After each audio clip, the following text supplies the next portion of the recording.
Voice view ready. Home, 4 of 13. Live, 5 of 13.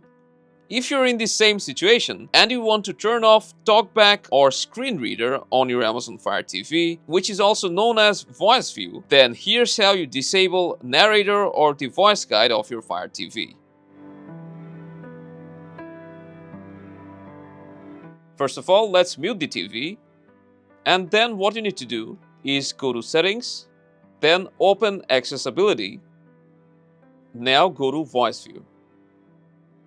As you can see, it's turned on, and to turn it off, you'll just need to press Select and select Turn Off. Now let's increase the volume, and you'll no longer hear the voice playing on your TV. You can also press and hold the back and the menu button together, and as you can see, you can also disable Voice View using this shortcut. So that's how simply you can turn off Narrator or Voice View on your Amazon Fire TV. If this helped, you can drop a like and subscribe for more.